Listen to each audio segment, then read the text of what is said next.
Questa attività è legata al problema delle dipendenze e secondo me si può collegare molto bene perché riesce a farti capire che comunque c'è sempre un'altra via d'uscita e non bisogna lasciarsi prendere. Oggi abbiamo fatto un progetto sul gioco d'azzardo. L'approccio che è stato fatto è stato alternativo e non scolastico. Ciò ci ha fatto ragionare molto su l'importanza di incanalare le nostre energie in qualcosa di positivo e non qualcosa che può ledere alla nostra salute e a quella dei nostri cari. Oggi mi sono chiesto che cosa c'entrasse questo progetto con l'attività che abbiamo fatto e in realtà l'ho trovato molto pertinente e mi sono divertito e mi è piaciuta. Oggi con i ragazzi abbiamo proposto un laboratorio artistico espressivo. È stato molto divertente e io in generale non sono proprio una persona molto creativa, però mi sono divertita molto ed è stato molto liberatorio da un certo punto di vista. Hanno recepito questa attività in una maniera assolutamente positiva, anzi sono stati al gioco, hanno realizzato tra l'altro delle opere davvero molto interessanti, anzi anche molto belle, così belle che hanno deciso di appenderle in classe per abbellire la loro classe ed è stata una loro scelta. Abbiamo lavorato in realtà tutto sulle loro scelte, quindi abbiamo aggiunto pezzettini di volta in volta, il laboratorio si è svolto in 3 fasi e in ognuna loro avevano delle possibilità e le possibilità le hanno prese, ci sono stati dentro e le hanno vissute tantissimo. Tant'è vero che nella fase finale, quando sono stati invitati a scoprire qual era il senso di questo laboratorio collegato al tema per il quale siamo venuti, hanno tirato fuori delle risposte che io stessa non avevo immaginato per questo laboratorio e quindi sono riusciti a creare dei sensi e dei significati ancora più grandi e più profondi di quelli che avevamo pensato. I ragazzi sono stati entusiasti in quanto è stata un'attività bellissima, molto stimolante. È stato anche molto bello vedere come sono stati incuriositi nell'utilizzare l'arte attraverso degli strumenti, attraverso le mani, attraverso i colori.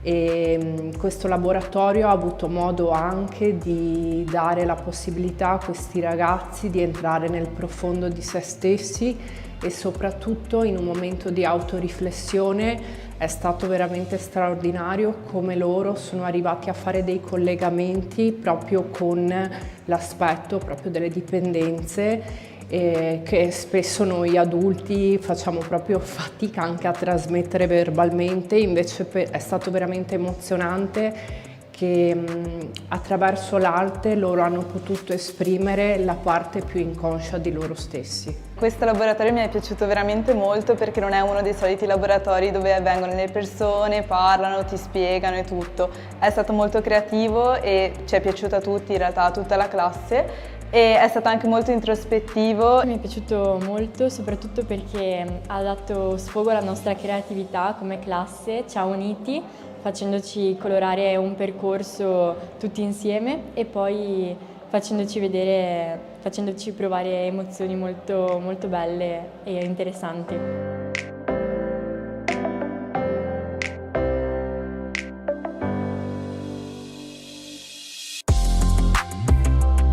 Abbiamo condiviso assieme alla classe un bel momento, secondo me, partendo da una buona iniziativa. Lo consiglierei molto alle persone della mia generazione. Ho veramente apprezzato il fatto che ci abbia permesso di esprimerci in maniera originale, dando sfogo ai nostri pensieri, a differenza delle lezioni che facciamo quotidianamente a scuola, che sono giustamente più canoniche e non permettono a noi però di differenziarci come persone. Non sapevo che questo problema fosse così diffuso e così grave, però con l'esperienza di oggi, l'esperienza di oggi mi è piaciuta molto, anche perché è stata un'esperienza molto libera, ho potuto esprimere quello che volevo, che pensavo e ho visto anche la diversità delle opere tra me e i miei compagni e soprattutto alla fine mi è piaciuto il fatto che da queste opere, che sono partite comunque dal niente, alla fine si è arrivata anche a un'idea a collegarsi al problema iniziale. Ho potuto dare sfogo a tutta la mia creatività. È stata un'esperienza estremamente positiva in quanto, a differenza di un classico insegnamento frontale, abbiamo potuto prima fare le nostre considerazioni in un'attività interattiva e poi alla fine, quando abbiamo riflettuto su quello che abbiamo fatto, ci siamo posti gli interrogativi inerenti all'argomento. È stato molto bello, soprattutto per noi studenti giovani comunque, è molto interattivo, quindi riesce a coinvolgerci tutti. È un laboratorio che nessuno di noi si aspettava e però penso che sia veramente piaciuto a tutti quanti.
Buonasera a tutti, ben ritrovate e ben ritrovati alla quarta edizione di Cambio Gioco, la settimana della prevenzione delle dipendenze comportamentali e del gioco d'azzardo patologico, organizzata da UL6 Euganea di Padova, in collaborazione con Alter Evo Società Benefit e IM Servizi.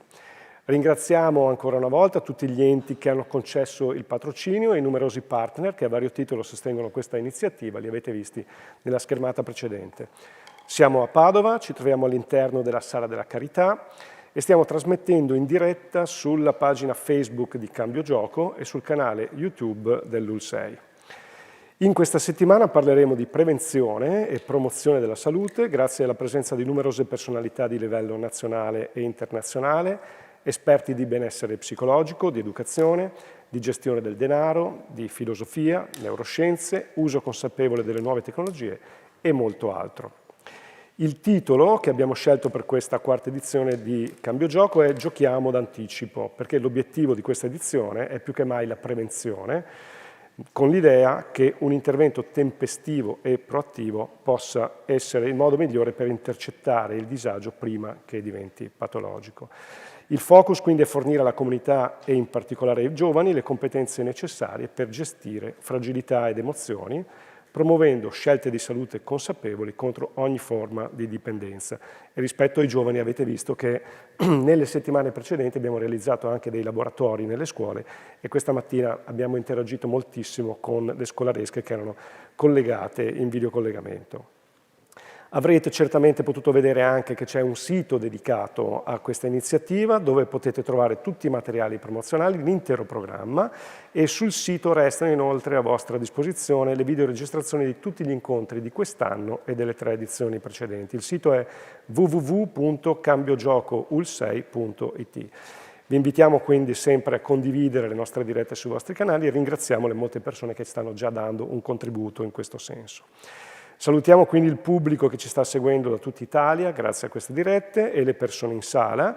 In particolare questa sera abbiamo presenti anche 2 consiglieri dell'associazione sportiva dilettantistica Circolo Overlord, che è un'associazione senza scopo di lucro attiva da 40 anni a Padova, impegnata nella promozione del gioco intelligente e creativo attraverso giochi da tavolo, giochi di ruolo e di simulazione.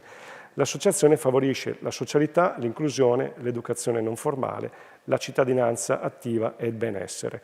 E quindi ringraziamo anche questa associazione per essere qui presente a testimoniare un altro modo di giocare. Abbiamo ora il piacere di ospitare per un indirizzo di saluto l'assessora al sociale del Comune di Padova, la dottoressa Margherita Colonnello. Buonasera, benvenuta, grazie per essere qui.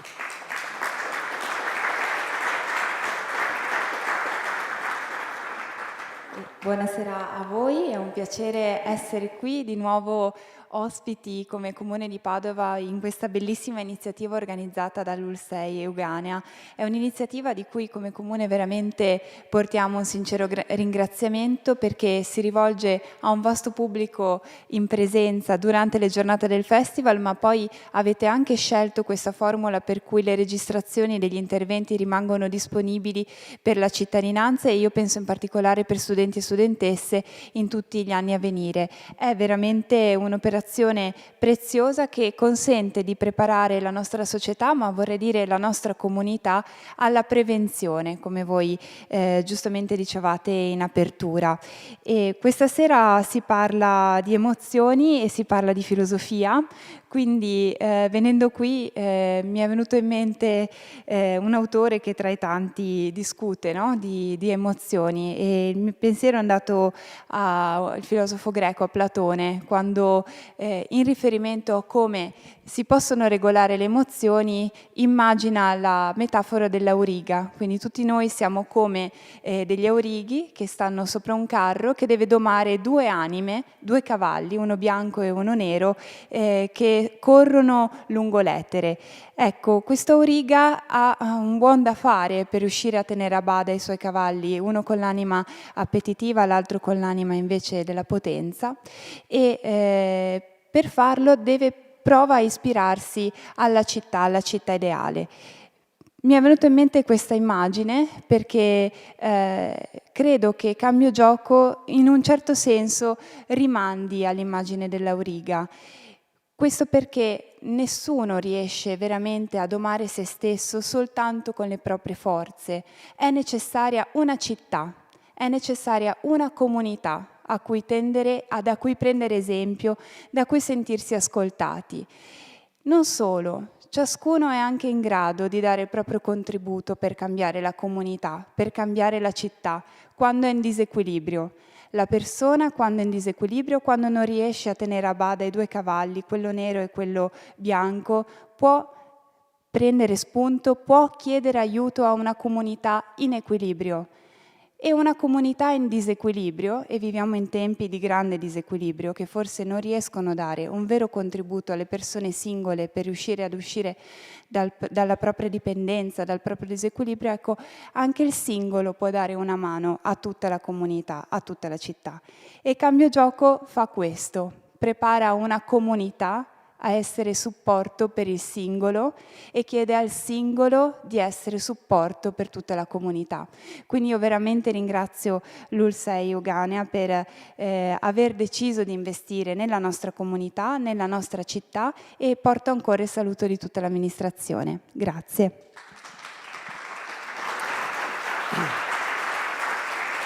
Grazie dottoressa Colonnello. E quindi ora abbiamo un altro gradito saluto istituzionale da parte della direttrice del Dipartimento Dipendenze, la dottoressa Valeria Zavan. Buonasera, bentornata. Buonasera a tutti voi. Poche parole per riallacciarmi a quanto l'assessora Colonnello diceva. Prima di tutto porto i saluti della nostra direzione generale e giustamente, come lei ha detto, nessuno si salva da solo, alla fine possiamo riassumerlo anche in questo.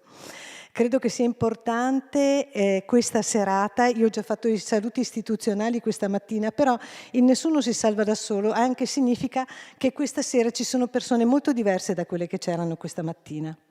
E questa cosa è interessante perché in qualche modo c'è una connessione tra tutti noi e tra tutti noi nel vedere sfaccettature diverse dello stesso fenomeno. Credo che il festival sia una cosa estremamente interessante, che magari nel tempo si evolverà, troverà delle altre vie, ma in qualche modo ci dice anche che la comunità, tutta assieme, affronta i problemi non da soli. Quello del gioco d'azzardo è particolarmente importante in quest'ultimo periodo di tempo, intendo dire negli ultimissimi anni, perché ha dato vita a tutta una serie di interessi per quanto riguarda l'affrontamento delle questioni che riguardano la dipendenza anche su campi più ampi. E in questo senso anche il piano prossimo per le dipendenze sarà associato a quello del gioco d'azzardo e nel loro insieme le dipendenze vengono considerate, seppure nella loro diversità, come un'unica cosa. Ci tengo particolarmente in chiusura, come dicevo anche stamattina, un saluto e un grazie a tutti quelli che hanno lavorato attorno a questo progetto e che magari non hanno lavorato a questo progetto ma hanno portato avanti i servizi finché altri portavano avanti i progetti. Quindi un grazie prima di tutto alla dottoressa Camporese che ha portato avanti il progetto, ma anche a tutti gli operatori del Dipartimento che si sono in qualche modo spesi da una parte o dall'altra per rendere tutto questo possibile. Grazie.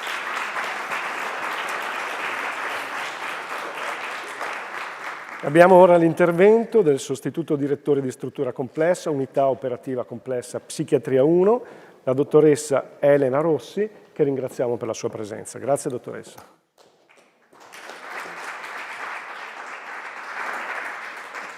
Grazie a voi. Grazie per questo invito, porto i saluti di tutto il Dipartimento di Psichiatria, ringrazio in particolare i colleghi del Dipartimento Dipendenze, la dottoressa Zavan, la dottoressa Camporese per avermi invitata qui, mi fa particolarmente piacere. Cambio gioco, è un po' che mi frulla nella testa questa cosa gioco, questa parola gioco, che mi ha fatto pensare alla dialettica tra le parti, alla dialettica nelle relazioni, anche tra colleghi. Credo che, come dire, anche rispetto alle nuove generazioni e alle problematiche emergenti ormai da tempo, si imponga sempre più l'importanza e la necessità di una collaborazione, già peraltro insomma in atto e consolidata, in quanto credo si debba pensare veramente ad uscire dal paradigma del out-out, del chi ha ragione, è mio, è tuo, per dirla in maniera tranchant, e, come dire, orientarsi verso il paradigma del et, della differenza come valore e della distinzione, e quindi del dialogo tra esperti con competenze diverse e delle feconde contaminazioni. Tutto qua, grazie.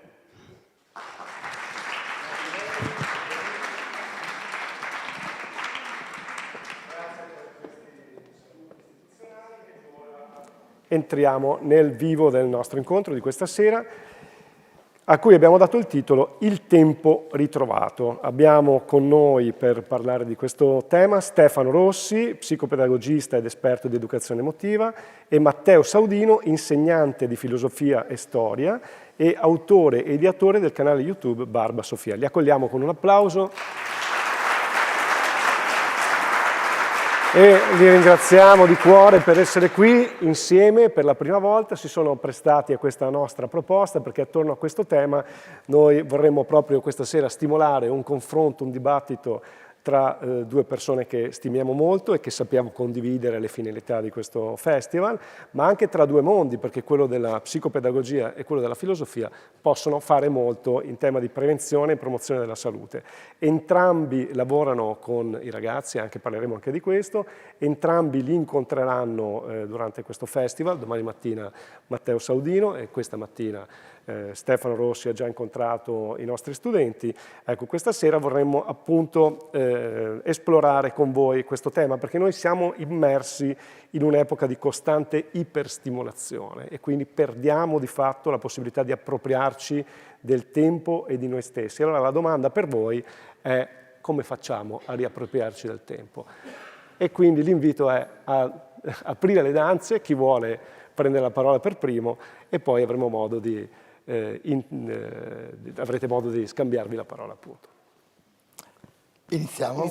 Dai. Inizio io? Sì, dai. Io? Sì, Vabbè, la disciplina più antica, dai, perché sappiamo che poi tutte le altre sono figli o nipoti della filosofia. Dove comincio? Buonasera a tutte e a tutti, grazie per il nuovo invito. È il terzo anno di fatto che vengo qua a Padova a trascorrere un po' di tempo piacevole con voi, e lo dico soprattutto con i ragazzi. Poi alla fine il nostro lavoro è prevalentemente con i ragazzi e le ragazze.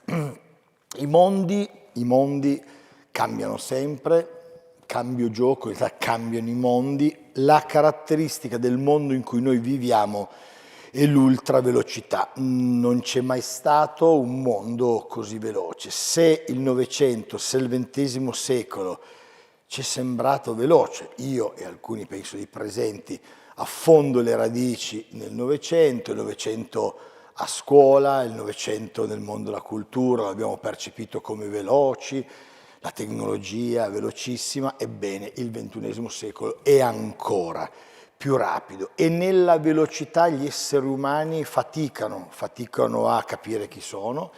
Nella velocità gli esseri umani faticano a mettere radici. Già mettere delle radici è complesso, perché l'essere umano vive un dramma e un'assurdità anche meravigliosa, ontologica. Cioè noi non scegliamo di venire al mondo, né tantomeno scegliamo di andarcene, di partire, di morire. Dunque tra due atti che noi non scegliamo, spesso però ne parlo poco perché di fronte al suicidio è meglio sempre tacere, però sappiamo da alcuni studi ormai pluricentenari che dietro il suicidio c'è anche un voler vivere una vita che magari non si è riusciti a vivere. Dunque anche coloro che scelgono il suicidio in realtà sono persone che avrebbero voluto vivere in un altro modo. Dunque tra il nascere e il morire, due atti fondativi e fondamentali, c'è la nostra vita, ecco. E noi dobbiamo dare un senso alla nostra vita. E dare un senso alla vita è l'assurdità, perché la vita in sé non ha un senso. E provare a dare un senso alla vita in un'epoca così veloce è ancora più complesso, perché fatichiamo a mettere delle radici. Ogni casa che costruiamo subisce degli smottamenti, perché i terremoti sono costanti. Sono terremoti culturali, sono terremoti geopolitici, geoeconomici, sono terremoti tecnologici. Questo cambiamento rapido mette veramente in difficoltà l'esserci, perché andando agli antichi, Eraclito e Parmede, gli antichi avevano capito una cosa importante: l'essere è e non può non essere, diceva Parmede, vi ricordate un po' gli studi? Ed è così, l'essere è eterno, c'era, c'è e ci sarà, ma gli esserci, cioè noi, una pianta, un animale, siamo nell'eternità mutevoli. Ecco, il nostro esserci adesso è rapidissimo, talmente rapido che noi fatichiamo ad edificare un senso, perché ogni volta che abbiamo provato a dare una prospettiva, il mondo esterno cambia, arrivano degli input esterni che sembrano stravolgere tutto. E cerco di fare in tempi brevi così dialoghiamo un po' più rapidamente, anche questa, la rapidità. Il mondo dei miei nonni, che ho provato più volte, anche in conferenze, in libri, a raccontare, non è che fosse migliore, assolutamente no, il mondo dei miei nonni. Anzi, noi oggi stiamo meglio, perché c'è un mondo in cui c'è più inclusione. Per le donne, ça va sans dire, non è paragonabile nessun'epoca rispetto a quella di oggi, per diritti, per inclusione, per possibilità di determinarsi, ok? Ma anche per i ragazzi o per tante disabilità, tanti disagi, c'è molta più attenzione. Dunque non c'è nessun tempo passato aureo. Poi in politica paga candidarsi dicendo che un tempo le cose andavano meglio, distruggere il presente, perché tendenzialmente gli anziani vanno più a votare dei giovani, raccontiamogli che il mondo antico andava meglio, ci vengono e ci votano, invece cosa devi fare tu? Spiegare che in questo mondo puoi provare a dare un senso alla tua vita. Dunque lasciamo perdere il politico che rimpiange il passato, io che mi immagino con più capelli e con meno peso, dunque era sicuramente più bella la mia gioventù, ma qualcosa di diverso c'era che va capito, che la vita dei nostri nonni era molto più lenta e nella lentezza c'erano delle certezze, ripeto, su delle sofferenze, perché la certezza di mio nonno era quello, lavorava, ha fatto la resistenza, arriva nelle ferrovie, per 35 anni nelle ferrovie e quando tornava a casa a cena, a pranzo, perché c'era la pausa pranzo, riusciva a tornare a casa, c'era mia nonna che gli faceva trovare il pranzo pronto e così alla sera. E quando finiva la sera, il rito era questo, passava un secondo dal sindacato, passava in piola e tutte le sere beveva, era un bevitore, è così, barbera perché esisteva un solo vino, non è? E poi giocava a carte, un solo gioco di carte che era briscola, appunto, quel mondo lì cadenzato. Mio nonno e mia nonna hanno votato un unico partito per tutta la vita, si è sciolto prima il partito del loro matrimonio, capito? Cioè quella roba lì che chiaramente non è il senso della vita, ma è una solidità dentro la quale provare a costruire il senso della vita poteva essere più facile. Politici un po' più stabili, anche a volte da ammirare, un tempo libero più cadenzato e più dilatato. Dunque la vita dei miei nonni, che avevano avuto un'adolescenza più difficile della mia, e mia nonna non usciva, ciao, stasera vado al cinema con le amiche, domani, dunque un mondo che non rimpiango, però una cosa devo capire che è cambiata, quando parliamo ai giovani o parliamo a noi stessi disorientati, un tempo, il tempo era più lento e in quel tempo lento tu potevi distendere, faccio l'assessore, cito il gigante, la tua anima. Che cos'è il tempo, ci dice Platone? È la distensione dell'anima. Nel passato, il ricordo, nel presente, ci chiamiamo l'attimo, e nel futuro noi ci immaginiamo, ci proiettiamo. Ma in un tempo così veloce, come facciamo a proiettarci nel futuro, ad immaginarci, se questo tempo è così rapido che cambia, muta, distrugge a volte anche le nostre proiezioni immaginifiche? Dunque, prima di dire ai nostri ragazzi, non ti sai neanche immaginare un futuro, per immaginare un futuro serve anche un tempo con alcune strutture solide da cui tu parti per immaginarti, ma se tu ti stai immaginando, sei qui, ma sei già là, dove parti per poterti immaginare? Oggi dunque riprendersi il tempo vorrà sicuramente dire riappropriarsene, cioè bene gli input esterni, bene tutto quello che arriva, ma se tu non sei più padrone del tuo tempo, se il tuo tempo ti sfugge sempre di mano rapidamente, è molto difficile edificare anche un senso alla propria vita. Beh, io su questo direi applauso. Ah no! No, perché... Io l'ho buttata lì, Sì, sì.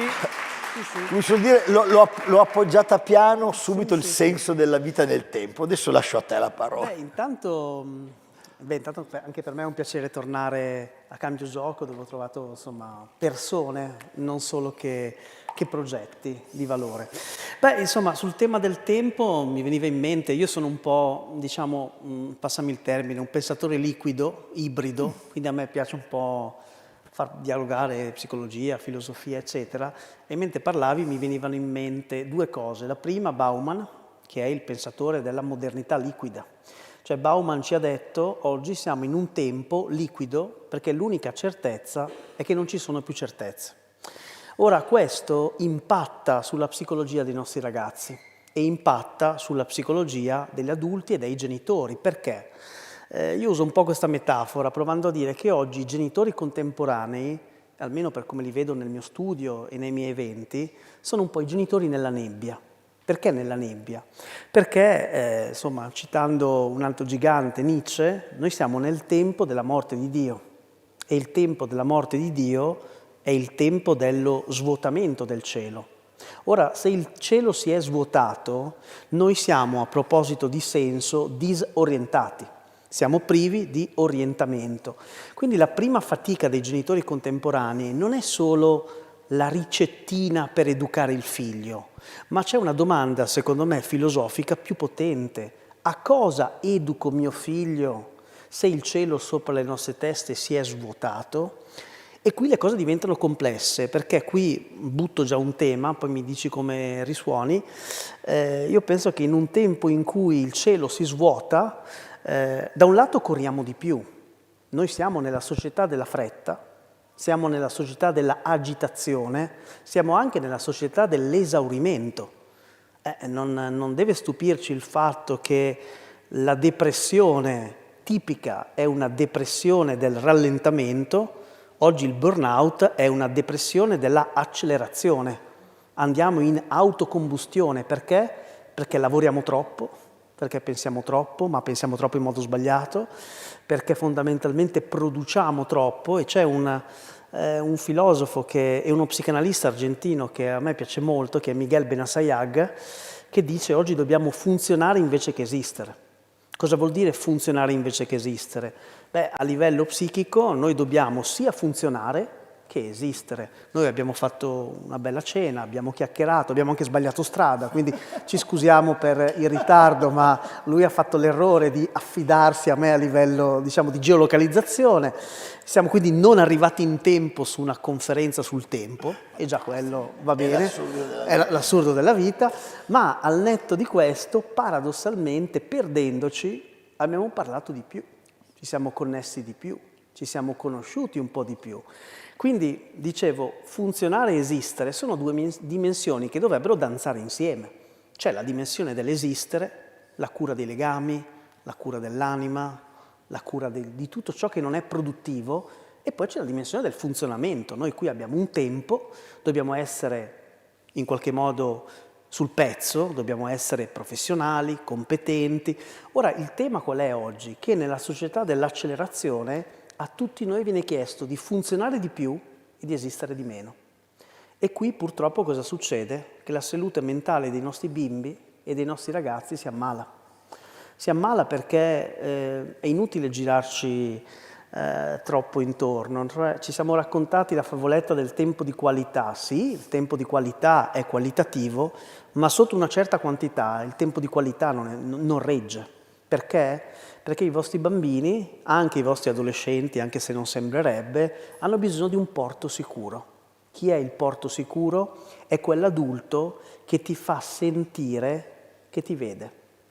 Noi oggi ci dimentichiamo, questo per me è un tema molto importante, soprattutto sul tema dei cosiddetti ragazzi difficili, che io considero un'etichetta pornografica, perché il ragazzo difficile è un ragazzo ferito, è un ragazzo che chiede aiuto con quel tipo di comportamento, ma voi dovete iniziare a tenere presente che sia le ragazze che si feriscono, autolesionismo, anoressia, che poi è un autolesionismo estremo, e via discorrendo, che i ragazzi che feriscono, diceva Winnicott, il loro urlo è un grido di aiuto.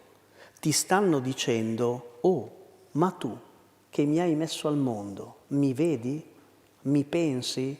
Mi tieni nella mente e nel cuore? Allora vedete, io ho dedicato un po' la mia vita a lavorare con questi ragazzi, con queste ragazze, e posso dirvi una cosa, anche, e questo te la ribalto subito, il ruolo dell'insegnante. Perché da un lato l'insegnante non può chiaramente sostituire la famiglia, ma per tutta una serie di ragioni complesse, oggi la scuola eredita le macerie emotive di una società e di famiglie sempre più liquide, famiglie che non riescono a essere famiglia. Quindi l'insegnante oggi eredita spesso non degli studenti, ma dei naufraghi, bambini e ragazzi che gridano. E i naufraghi, guardate, sono di due tipi. Ci sono i ragazzi che si lasciano morire in silenzio, annegano senza gridare, per quelli non viene chiesta consulenza, conferenza, non viene chiesto nulla. Poi ci sono i ragazzi i naufraghi che gridano perché sbracciano, perché si agitano, perché stanno cercando di dirci: oh, ma tu mi vedi. Quindi io integrerei metterei accanto a quello che ha detto Matteo dicendo: ok, nel tempo in cui il tempo non c'è, prendersi cura vuol dire rallentare, ma rallentare per far sentire ai nostri ragazzi che li vediamo davvero. Non è facile, perché la società all'esterno ci tira tutti, anche con questi strumenti tecnologici, da tutte le parti, però credo che quando un ragazzino, un bambino si sente visto, si sente degno di amore, e se si sente degno di amore la sua salute mentale in qualche modo ne beneficia.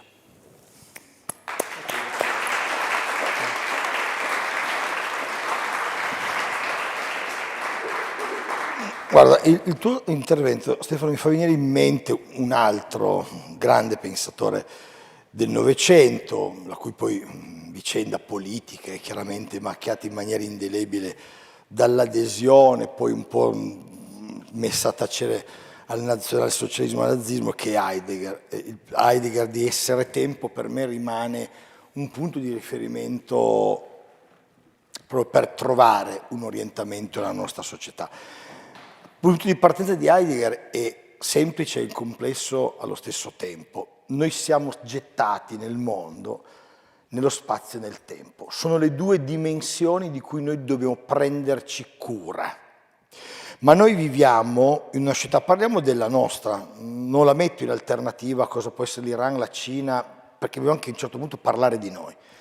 La società in cui viviamo occidentale è la società industriale, capitalistica, della mercificazione di tutto, compreso del tempo e dello spazio. Io, più passano gli anni, più mi rendo conto che in una società in cui, ci diceva il vecchio uomo di Treviri, cioè Marx, tutto viene messo a merce, cioè non c'è nulla che il nostro mondo non mette a merce, dalle emozioni che sono mercificate, arte, cultura, sport, educazione, è possibile togliersi del tempo, dilatarlo, se il tempo è denaro, e vivere con qualità? La risposta, il coraggio di dircelo, di aprire il vaso di Pandora, è no. E no, perché se noi scegliessimo di vivere un po' come ci hanno consigliato quelli che al tempo hanno dedicato la loro vita, Seneca, Epicuro, la nostra società crolla, perché chiudono le attività economiche, quelle che devono portarti a cambiare vestiti, a cambiare cellulari, a scaricare le app in continuazione, e di conseguenza il nostro essere lavoratori che ricevono un salario da quel mondo lì, o essere gli imprenditori che investono in quel mondo per fare più capitale. Dunque noi, se vogliamo essere sinceri, guardiamo quel problema negli occhi, poi cerchiamo di capire cosa possiamo fare, ma essere felici in un tempo dilatato, in una società bulimica, consumistica, ipertrofica nel consumo di tecnologia, è impossibile. Nella società che ha sostituito la domenica ad una messa, che non è bene o male, un mondo in cui apriamo un problema, ma la messa è lunga e dilatata, alla domenica in un centro commerciale o nelle vie per fare shopping, e se qualcuno di voi per l'attività dice ma Saudino, io grazie a queste domeniche di shopping arrivo a fine mese, ecco, però lì il tempo è perduto in maniera veramente irreversibile, è chiaro, cioè abbiamo costruito un mondo che non è a misura di uomo o di donna, è un mondo che è a misura di merce, è chiaro, tant'è che ragioniamo... ma spesso quelli che passano subito dicono Matteo, ogni volta dici mer, noi ci aspettiamo che tu dica che è un mondo di mer, e invece è un mondo di merce, poi potete finirla voi la frase e aggiungersi anche l'altra parola, ma è questa cosa qua. Hai citato l'insegnamento, ma io ho già l'orario dei consigli, degli scrutini di giugno, e c'è a volte 45 minuti, tanto c'è già la media. Tanto abbiamo già deciso. Cosa abbiamo deciso prima? Parleremo dello studente? Fate un ragionamento in un'ora e hai una classe da 25, quanti minuti dedichi ad uno studente per discutere? Ma di queste cose qua non è preside cattivo, ministro schifoso, insegnante, è il mondo che ci siamo costruiti, in cui certi insegnanti arrivano e dicono oddio, ma mi sta scadendo il parchimetro se sei in centro città, capite? Devo prendere l'altro figlio che è uscito di là perché non ho la nonna, lo stato sociale, ma questo mondo qua che ha veramente oggettivato il tempo. E Heidegger ci direbbe reificato, cioè trasformato il tempo in una cosa tra le cose. Se il tempo è una cosa tra le cose, noi esseri umani cosa possiamo essere in una dimensione simile? Delle cose tra le cose. Allora non è che andiamo via da qua stasera, mamma mia, Saudino, però bisogna anche a un certo punto metterci davanti allo specchio e dire: quelli che ti continuo a dire siate ottimisti, siamo ottimisti, ci stanno prendendo per il culo, non c'è nessun motivo per essere ottimisti. La scuola è un luogo di sofferenza, di disagio, va bene? Siamo governati nel mondo da persone che se fossero a scuola diremmo ci sono dei bulli. In un mondo in cui noi in classe dobbiamo entrare a raccontare che il bullismo è grave, tu hai uno che ti dice ma il Donbass è nostro. Ma come mai? Ma a me piace la Groenlandia. Ma adesso nomino io il nuovo Ayatollah perché a noi ti uccidiamo adesso. Ma di cosa stiamo parlando? Stiamo attaccando il sud del Libano, evacuate tutti perché noi radiamo sotto questa città, 500.000. È come se un ragazzo entrasse in classe: oggi ho fame, aprimi la tua borsa, e io mangio. Perché? Perché lo prendo io, perché sono forte te. Mi prendo il tuo panino. Sì. È chiaro?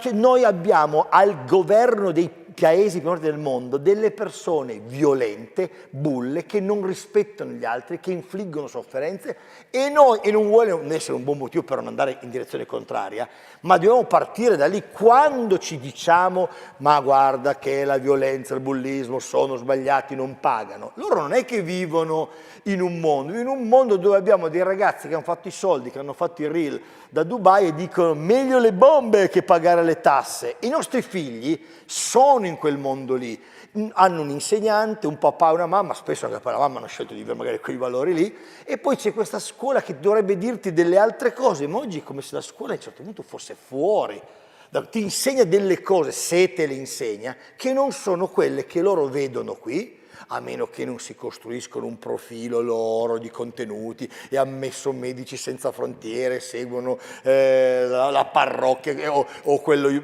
Se non fanno loro un lavoro, si ritrovano con persone che esaltano il consumo, la velocità, la bellezza, quello che diceva lui.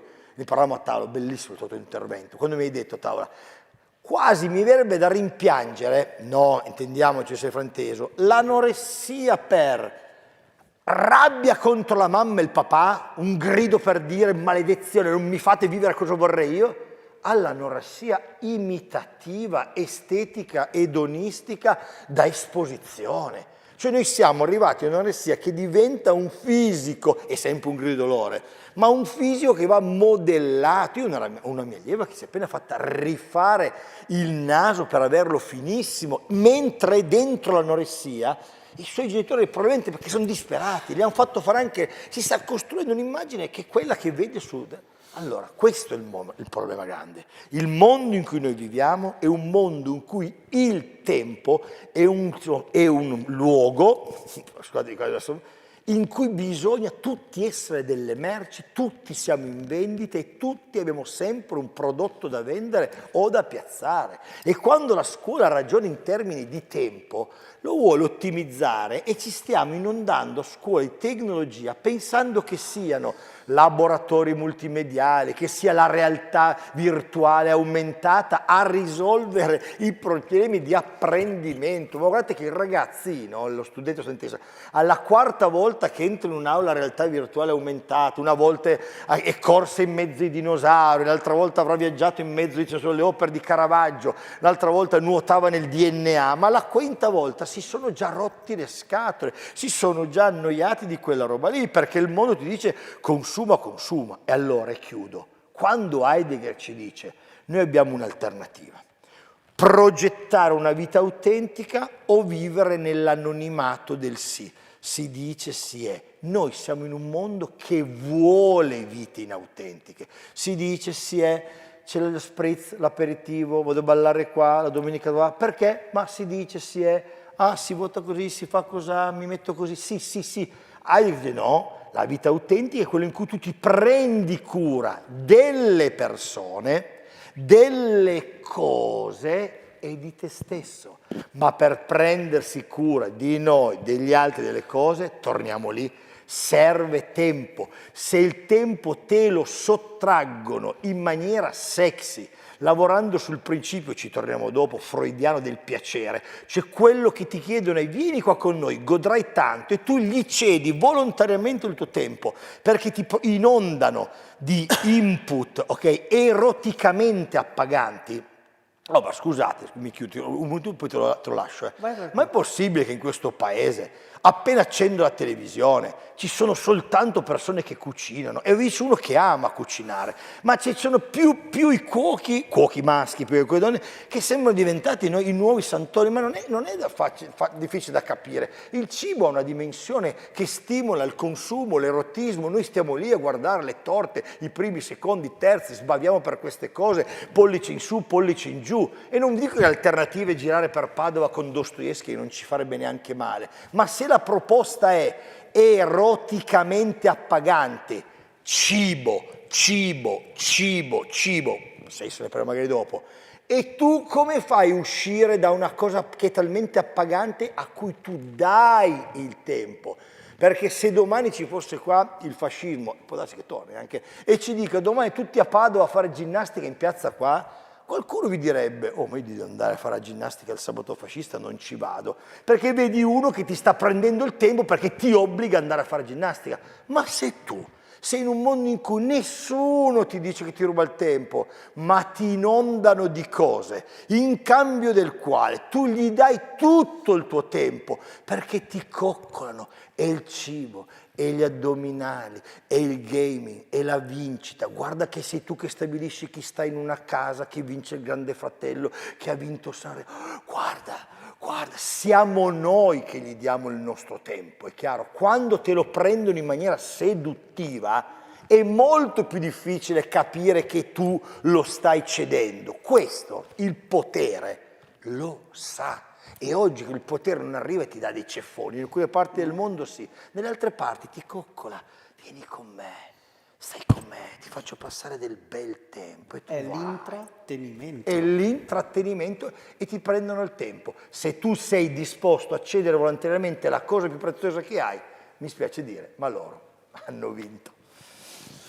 Sì. Grazie. Oh, scusami.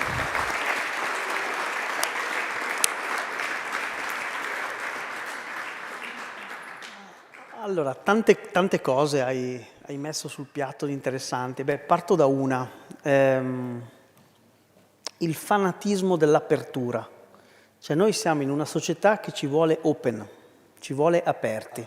Come i negozi aperti H24, come questi poveri driver schiavizzati che ci portano la pappa H24, come internet che se ci pensate è aperto H24, come dire la tecnologia non dorme mai. Poi noi abbiamo l'insonnia, poi noi facciamo fatica a dormire e verrebbe da dire se non abbiamo creato la macchina e se adesso non stiamo diventando la macchina, no? Gunther Anders, un filosofo che io ho sempre adorato, no? Quello della vergogna prometeica, diceva abbiamo creato la tecne, le macchine, ma adesso queste macchine ci superano, pensate all'intelligenza artificiale, ci superano potenzialmente così tanto da farci vergognarci di noi. E questo è un grosso problema che a me fa molto paura, il tema delle intelligenze artificiali, lo dico con grande onestà, perché oggettivamente pochi giorni fa abbiamo sentito che Anthropic, che è una delle aziende che, come dire, sulla breccia per quanto riguarda l'intelligenza artificiale, ha rifiutato di dare la sua tecnologia per i bombardamenti e immediatamente Sam Altman di OpenAI ha detto no, ma tranquillo, ti do il papà di ChatGPT per capirci, tranquillo, ti do la mia intelligenza artificiale così il tuo bombardamento sarà chirurgico, efficiente, una parola che tu hai usato, ottimizzato. Ecco, oggi io penso che noi dobbiamo de-ottimizzarci, cioè dobbiamo fare un po' come noi che siamo arrivati involontariamente in ritardo, perché questo fanatismo dell'aperto, guardatelo anche nelle vostre vite, guardate anche quanto sono tossici questi aggeggini qua, i cellulari, no? Guardate WhatsApp che ti raggiunge a tutte le ore, arrivano mail a tutte le ore, arrivano telefonate a tutte le ore, arrivano WhatsApp a tutte le ore. E lì cosa succede? Che il tuo spazio mentale viene invaso. Perché stando al Novecento, il Novecento era l'età fisica, l'età in cui la solidità era pesante e c'era la fabbrica con chiaramente le sue ombre e le sue complessità, ma tu quando uscivi dal lavoro, certo uscivi devastato, però la fabbrica rimaneva là, ora ce l'hai a portata di mano, ce l'hai in tasca. Un filosofo, poi mi dici cosa ne pensi, che io adoro, che è Byung-Chul Han, quello che ha detto, no? C'era un tempo la dialettica servo-padrone, ora servo e padrone per certi aspetti sono dalla stessa parte, perché dall'altra parte c'è un mercato che ti chiede di iperprodurre. Io sono un libero professionista, non so tu, ma comunque molti di noi sono imprenditori di se stessi, che vuol dire che tu sei sia il padrone di te stesso che il tuo schiavo. Vuol dire che se tu non ricevi la telefonata, non chiudi il progetto, non fai la conferenza, sei tu che ci perdi. Allora vedete che ci hanno illuso con una libertà che oggi è seduttiva, perché oggi dobbiamo capire il potere più pericoloso è quello che non riesci a cogliere. Oggi hanno raccontato ai ragazzi che c'è la libertà di avere successo. Gli hanno raccontato sta stupidaggine. Basta aprire un qualunque social, su cui ben inteso ci siamo anche noi, però io cerco sempre un po' di distinguere tra l'influencer e il divulgatore. Poi, che secondo me sono due cose diverse, cioè il divulgatore prova a portare un sapere, lo condivide, l'influencer fondamentalmente è già la merce di se stesso, però poi ognuno la vede a suo modo. Al netto di questo, il tema qual è? I ragazzi oggi sono ossessionati, sono bombardati dalle metriche del successo. Devo essere ricco, devo essere popolare, devo essere magra, devo essere muscoloso, devo essere performante, devo essere intelligente. Andiamo avanti. Guardate che quando noi eravamo adolescenti a noi bastava essere bravi. I genitori di ieri volevano il bravo bambino. Il genitore di oggi che, attenzione, io non critico perché questa cosa qua di andare addosso ai genitori mi sembra uno sport veramente che qualcuno fa nel nostro paese con lauta soddisfazione, però bisogna capire che essere genitori oggi è difficile, perché se siamo nella società della nebbia, se siamo nella società dell'accelerazione, oggi educare è un casino, oggi prendersi cura dei figli è difficile. Oggi rallentare per certi aspetti è impossibile. Io dico sempre, la mia compagna fa l'insegnante, no? E io dico sempre, tu dai il meglio della tua corteccia prefrontale ai figli degli altri, perché quando arrivi a casa sei devastata, sei cotta, sei esaurita. E questo però non vale solo per chi fa l'insegnante, vale anche per chi fa qualsiasi lavoro e il risultato è che noi siamo stanchi. Siamo esauriti, perché dobbiamo sempre essere aperti, performanti. Allora io provo a dare qualche indicazione, perché a me fanno orrore gli ottimisti, come hai detto tu, cioè pessimismo e ottimismo sono la stessa cecità ribaltata. In battuta, il pessimista è lo studente che dice oggi ho preso 3, è inutile che studio, verrò comunque bocciato. L'ottimista è quello che prende 3, dice, ma sì, sono ottimista, anche se non mi impegno va bene, bro, vieni bocciato pure te, io dico ai ragazzi, no? Io credo che oggi serve una speranza come figura di resistenza al negativo, non come, esatto, non come figura dell'attesa, ma come figura della resistenza. Questo vuol dire, ragazzi, che noi dobbiamo imparare a chiuderci. Sento 1000 discorsi sul togliere il cellulare dagli adolescenti, spesso detto da miei colleghi che dicono questa cosa sui social. Colleghi di vario tipo, che io se fossi un adolescente li aspetterei sotto casa, della serie tu mi dici di togliere il cellulare usando il cellulare? No, cioè qui non ci siamo. Io credo che noi adulti non sappiamo regolare il cellulare. Perché? Perché il cellulare è ipnotico, ha una capacità, ha una psicologia, quell'aggeggino lì che buonanotte. Ora cosa dobbiamo fare? Imparare a chiuderci, cioè imparare a dire di no, imparare a mettere i confini non solo al partner emotivamente tossico, anche al cellulare. Dobbiamo imparare, io per esempio propongo ai genitori di partire loro, avere una digital box a casa, uno scatolotto dove non ci va solo il cellulare dell'adolescente, ma in certi momenti ci va anche il mio, ci va anche il suo. E allora lì dobbiamo imparare a autoregolarci, ma è difficile, perché la nostra mente continua a correre. Cacchio, magari mi sta chiamando qualcuno, magari è un progetto, magari è un lavoro. E questa cosa qua ci mostra come la fabbrica ormai è dentro, siamo sempre schiavi. Allora, quindi prima io provo a mettere qualche indicazione, che non sono ricettine, sono cose che con enorme fatica proviamo a fare. Quindi la prima, provare a chiuderci, a racchiuderci. La seconda, che secondo me è importante, è avere dei riti. Cioè, tu facevi l'esempio della messa, no? Però se ci pensate, quando partecipate a un rito, il tempo rallenta, il tempo precipita meno velocemente. Perché? C'è questo filosofo tedesco che si chiama Helmut Rosa. Io ultimamente imparo di più dai filosofi che dagli psicologi, ma vabbè, questo è un altro discorso. Ma Helmut Rosa, che ha scritto tutti dei saggi sulla accelerazione, uno mi pare si chiama Accelerazione e Alienazione, lui dice fondamentalmente l'accelerazione ci porta ad alienarci. Ecco, io penso che oggi molte delle nostre sofferenze mentali, prima ancora di essere patologie cliniche, sono alienazione. Siamo dissociati da noi. E allora cosa si fa? I riti. I riti, se volete, noi partecipiamo a un rito quando non siamo più nella disposizione della corsa, ma siamo nella disposizione del cerchio. In classe, quando siamo in cerchio, simbolicamente, non devi metterti in cerchio, pensiamo insieme. A casa, quando siamo a tavola, siamo in cerchio. Allora, magari se mi ascolta qualche genitore o qualche essere umano, nell'era delle intelligenze artificiali, l'indicazione è: la tua famiglia ha dei riti? Ha dei riti, delle oasi di decelerazione che proteggono il tempo dalla morte del tempo? Questo è importante. Oggi se una cosa non la metti in agenda non esiste, perché è tutto lì. Allora tu ti metti un momento a settimana con tuo figlio, in base all'età che ha, chiaramente se è più grande, magari un momento di connessione a settimana in cui sei tu, lui e basta. Non c'è di mezzo la scuola, non ci sono le prediche, siete voi. Fate quella cosa lì che vi piace insieme. Se è un bambino più piccolo ha bisogno di riti quotidiani, no? Dalla vecchia storia della buonanotte. Tornate ai primi riti, gli esseri umani primitivi attorno al fuoco, in cerchio.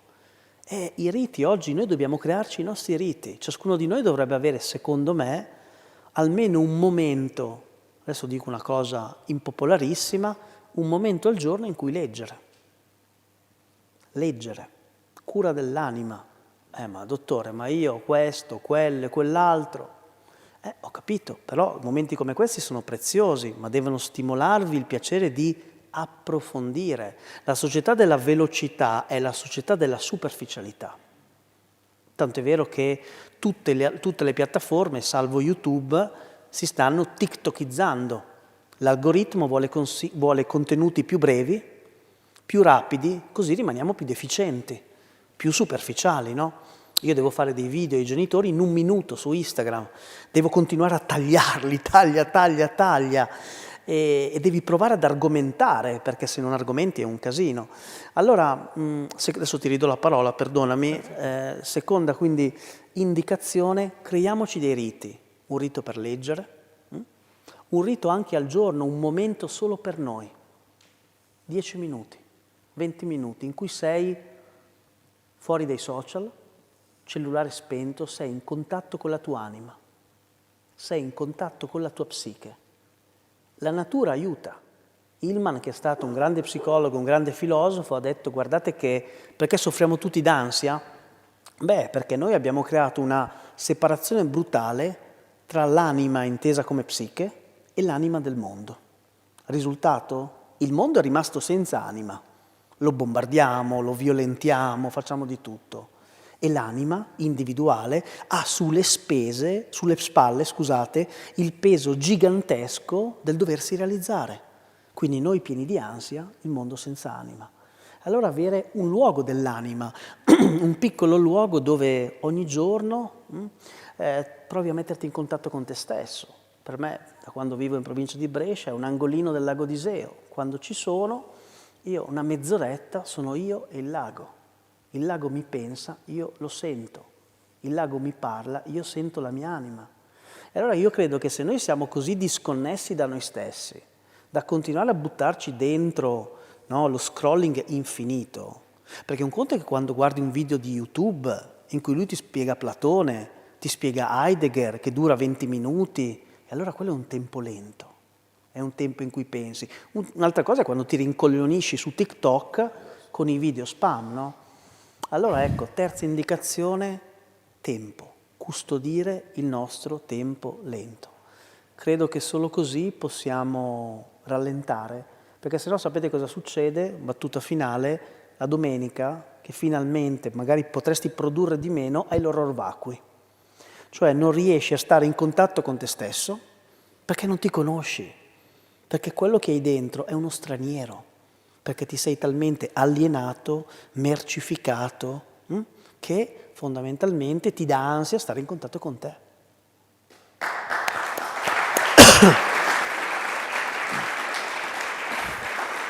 Marco, abbiamo ancora un giro? Vi do uno spunto.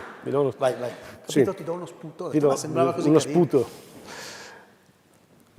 Una cosa che è stata citata prima, rispetto a progettare una vita autentica, tu hai detto prenderci cura delle cose e delle persone. Anche questa è una forma di resistenza alla mercificazione, al tempo che sfugge, alla solitudine, alla mancanza di senso, perché io il senso lo trovo nella relazione con l'altro. Da qui.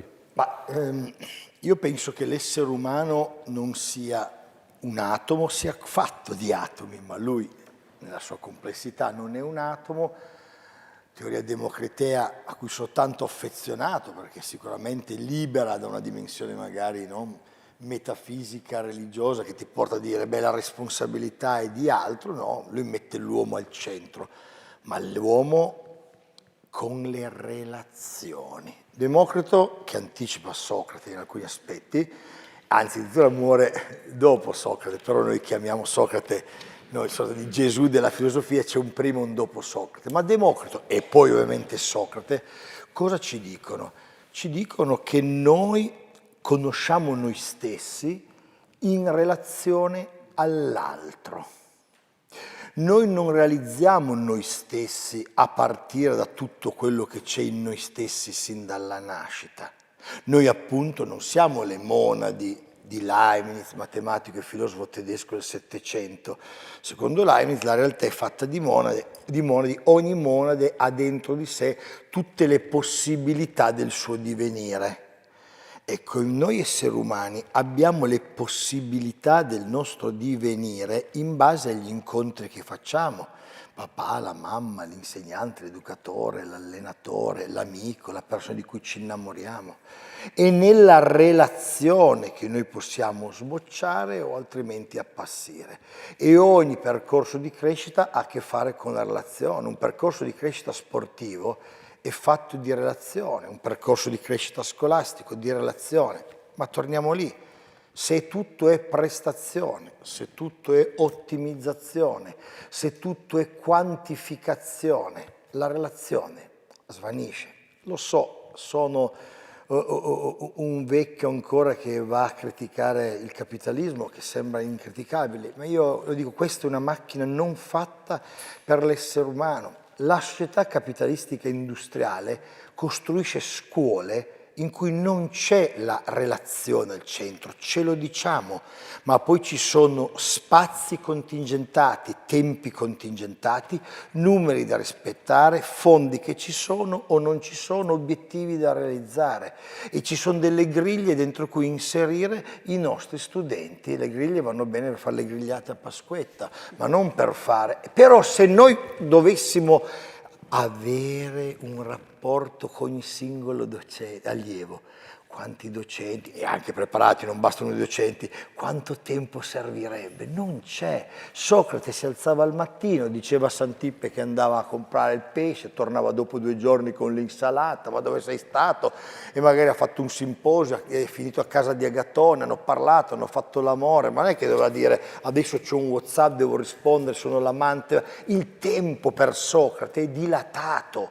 E nell'Accademia di Platone il tempo è dilatato, lo sport, la palestra, la lotta, il mangiare, il bere, il dialogo, senza idealizzare, competizione c'era anche tra di loro, i filosofi erano anche, però di sicuro il tempo per prendersi cura dell'allievo. Il mondo cristiano, continuiamo per fortuna, in realtà l'abbiamo ucciso, non c'è più nulla di cristiano in questo mondo, ci sono dei bestemmiatori, avete visto queste immagini, non si possono vedere, Putin che benedice i soldati che fanno la grande Russia ortodossa, l'altro che chiede l'aiuto di Dio per sconfiggere gli islamici e gli ayatollah che pregano Allah, cioè questi sono tutti bestemmiatori, non hanno nulla a che fare con il sacro, però se il sacro c'è, che cos'è il sacro?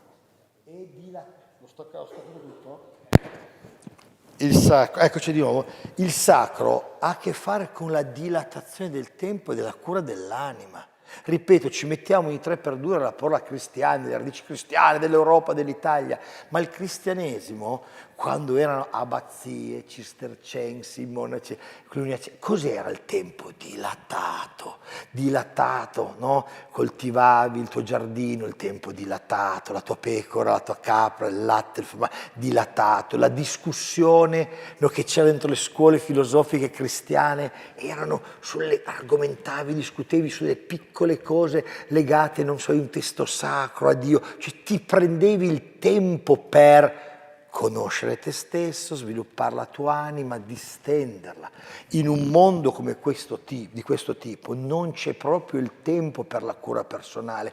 Poi chi di noi ha un po' più di sensibilità, chi di noi ha questi qua, si fa il corso, andiamo un weekend, non prendo in giro nessuno, vi chiedo scusa, sono il primo cretino che devo prendere in giro, andiamo magari un weekend in montagna a contemplare un fiore che cresce, la rugiada che scende il giorno dopo, che cazzo fai? Cioè ci prendiamo un tempo e va bene, ha ragione lui, prendiamocelo, ma quel tempo che ci prendiamo di fioritura personale, e il lunedì è buttato in mezzo a un mondo che dici, oddio, ma cosa è successo? Domenica stavo abbastanza bene. E questa cosa qua dentro cui siamo immersi. Dunque la sfida è titanica. E guardate, io non sono un pessimista rispetto all'intelligenza artificiale, ma sono, nel senso che pessimismo, ma non sono neanche ottimista. Voi oggi viviamo in un mondo dove avete chi dice ormai siamo alle porte del post-umanesimo, le macchine, no, ci domineranno. Dall'altra parte gli apologeti, tendenzialmente quelli che sviluppano la AI o quella che la pubblicizzano in televisione, distinguete sempre. E il mondo migliore possibile è alle porte. Ecco, noi dobbiamo essere fortemente preoccupati, ma fortemente preoccupati, e poi provare a guidare tra politica e speranza l'AI. 2 o 3 esempi. Le nuove intelligenze artificiali vengono sviluppate nel tentativo utopico per loro, per me qua è distopico, di umanizzarle.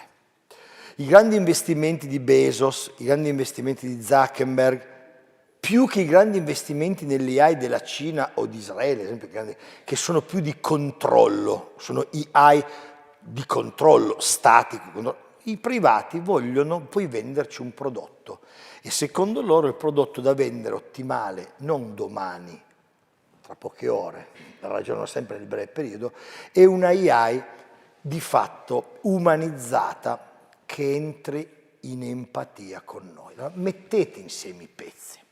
Una società che distrugge i riti, quelli che tiene in piedi sono tutti riti commerciali, va bene? Riti solo commerciali di consumismo. Una società che ha tolto gli spazi pubblici, quante persone fanno parte di associazioni, di partiti, di sindacati, sempre di meno.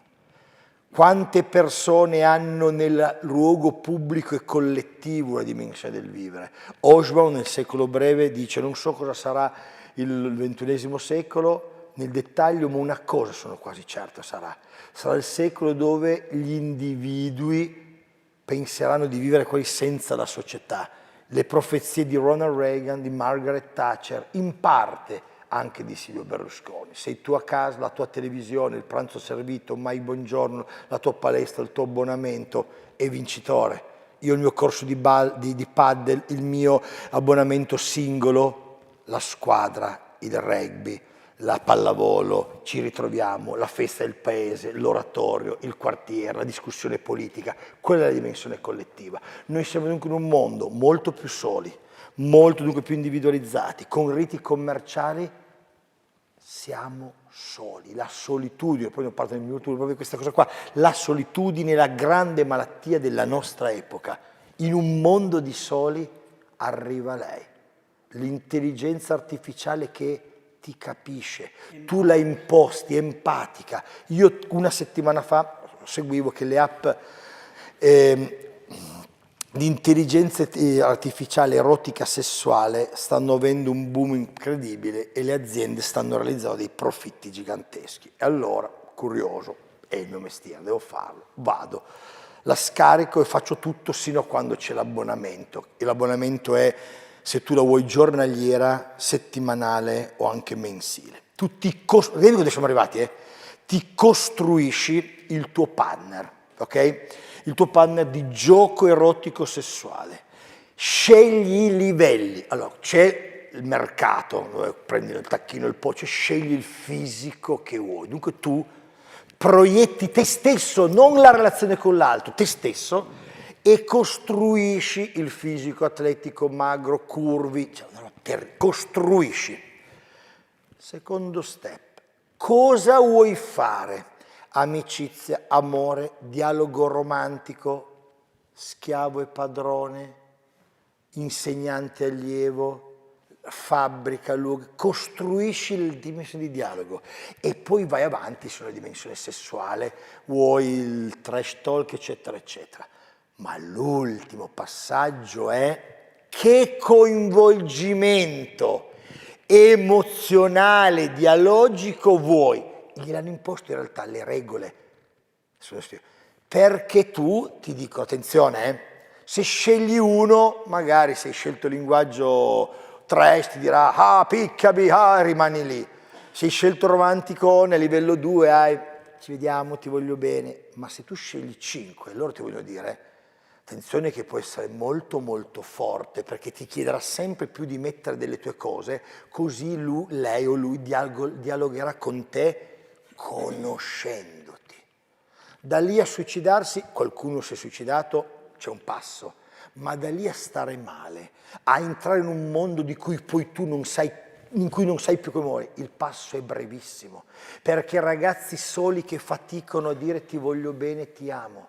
Lo sapete che il più alto consumo di Viagra è tra i 18enni e i 24enni, un farmaco inventato, prodotto per i 50enni, 60enni, 70enni, viene consumato dai 20enni che per il loro primo rapporto magari conoscono una ragazza in discoteca e io devo essere prestante perché abbiamo i Rocco Siffredi, gli Stalloni, orgasmi che non finiscono mai, erezioni infinite, quello che vedono è quello che alcuni youtuber ti raccontano, questi petti, questi muscoli così. O avete il mercato degli anabolizzanti, abbiamo pieni di farmacie che ti vendono sotto banco anabolizzanti per una prestatività. Ecco, questo, non solo avete un ottimista nel pensiero, ma dobbiamo preoccuparci, perché le macchine ti diranno ti voglio bene, la macchina al mattino aprirà l'app e ti chiederà come hai dormito, come stai, e però sei entrato in ufficio e nessuno te l'ha chiesto, l'insegnante non te l'ha chiesto, il vicino di casa non te l'ha chiesto l'AI, perché tu l'hai messa a livello 5. A quel punto tu sei in un mondo in cui quella vergogna prometeica non è quella che prova Sheldon The Big Bang Theory, che a un certo punto vorrei essere un robot così non sbaglierei mai le equazioni di primo o secondo grado. Noi vorremmo a un certo punto, ci vergogniamo dell'intelligenza artificiale a livello emozionale. Se noi cediamo la dimensione emozionale che è l'umano, perché la macchina calcola più veloce di noi, lo faceva il calcolatore di Pascal, figuratevi quello che c'è adesso, è chiaro, la macchina scriverà le mail, riassumerà. Vi rendete cosa sta capitando? E noi pagheremo e sapremo meno scrivere, meno leggere. Quando Rousseau scrive il saggio sulle arti e sul mestiere, dice le arti e i mestieri migliorano la vita ma c'è un prezzo da pagare. Noi saremo sempre meno capaci a fare delle cose. Lo scrive nel Settecento. Noi tra poco avremo gente che non sa scrivere 2 righe di mail. Il curriculum, chi è più vecchiotto come me, lo facciamo in classe come farlo, ma tu lo dici all'AI, ti fa un curriculum bellissimo. Perché devo mandare all'azienda un curriculum in cui c'è magari qualche errore, se lo può fare l'AI? Sai perché? Perché l'errore è umano.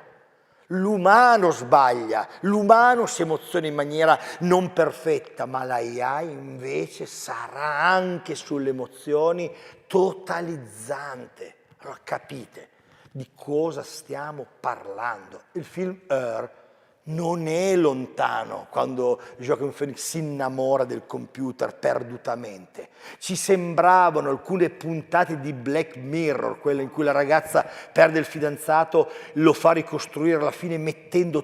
C'è già!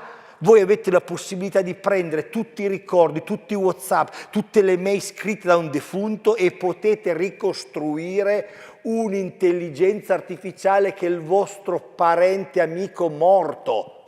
Cartesio ci aveva provato, non aveva i mezzi. Cartesio perde una figlia a 5 anni, va da un ingegnere tecnico e si fa costruire una bambola meccanica a forma della figlia, che inquietudine, entro in stanza. E lui dice, res cogita rex extensa, lei è rex extensa, se solo io avessi la possibilità di metterle il pensiero, sarebbe mia figlia. Noi ci siamo arrivati. Perché tu costruisci una bambola simbiotica come tuo figlio, tuo marito, ci metti dentro un software in cui ci sono le immagini delle vacanze, tutti i WhatsApp che hai scaricato, tutti i filmati che hai fatto e lui potrà a un certo punto risponderti con la voce di tuo marito, di tuo figlio, con dei ricordi e li potrà da lì sviluppare in avanti. La mia preoccupazione è noi non siamo pronti, perché siamo ancora delle persone che hanno dei retaggi neuroscientifici dell'uomo di 2000 anni fa. Dunque noi siamo per molti aspetti l'ira, la rabbia, l'amore, il piacere, le persone di migliaia di anni fa in un mondo che, come diceva appunto lui prima, Günther Anderson, ci direbbe forse un mondo senza uomo. Questo è un mondo in cui l'uomo è estraneo a se stesso, è inadeguato. Noi abbiamo alienato, dando a Marx, non solo più il nostro prodotto al capitalista, noi abbiamo alienato l'essenza umana alla macchina. Noi stiamo cedendo alla macchina l'essenza dell'umano. Rimpossessarcene non sarà facile.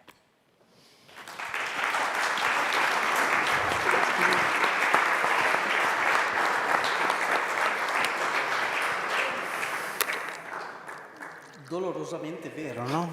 Come la verità è sempre dolorosa. Beh,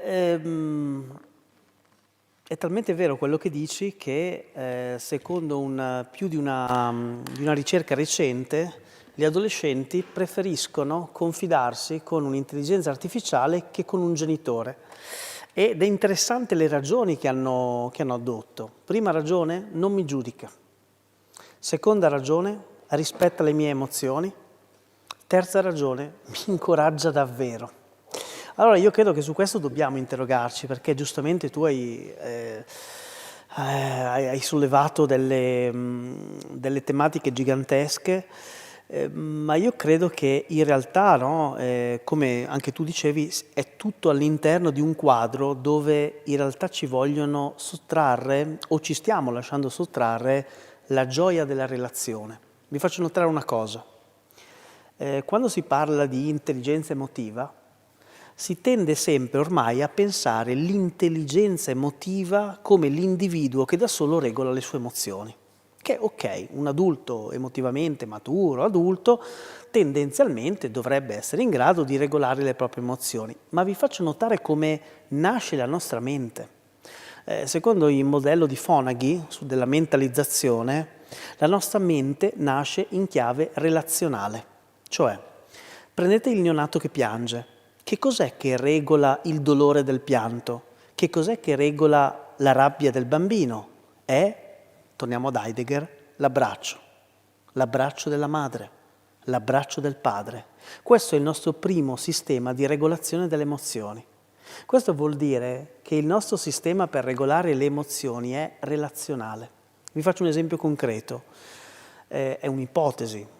Perché oggi abbiamo così tante ragazzine autolesioniste?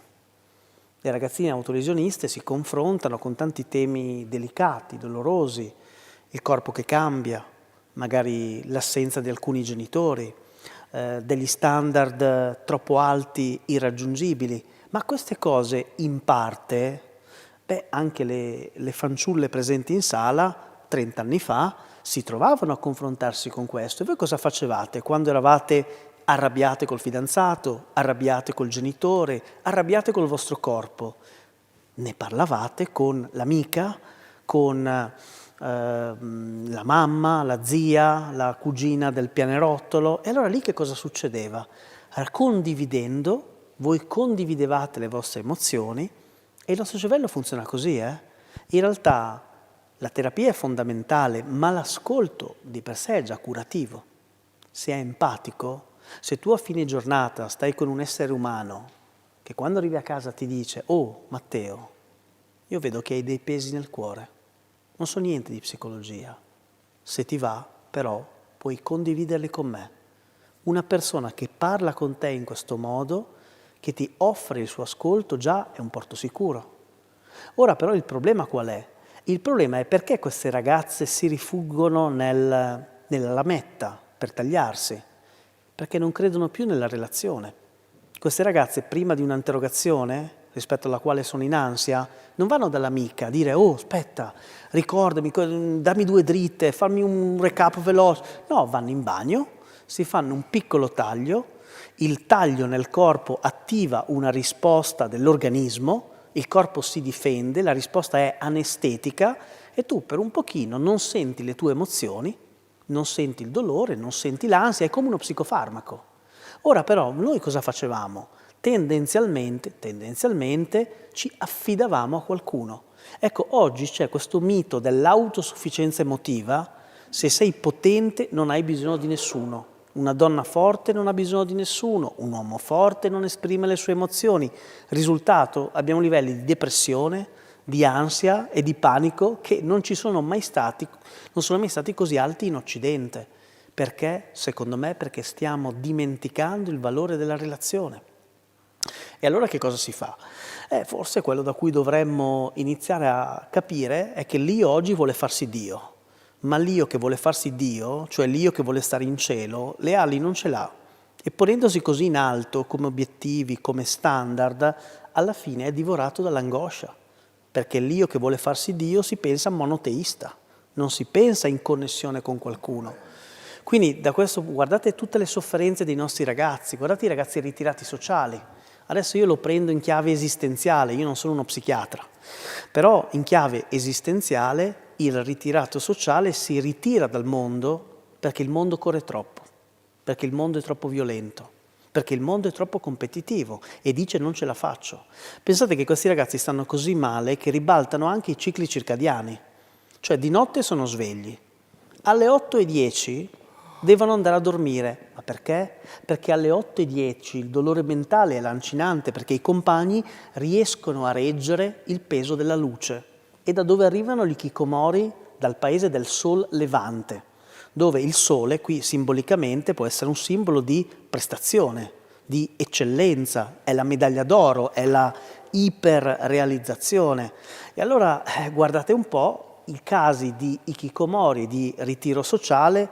Seguite Marco Crepaldi che ha un bellissimo canale YouTube con Lo so, infatti è un psicologo molto bravo che si sta dedicando anima e corpo a questo tema.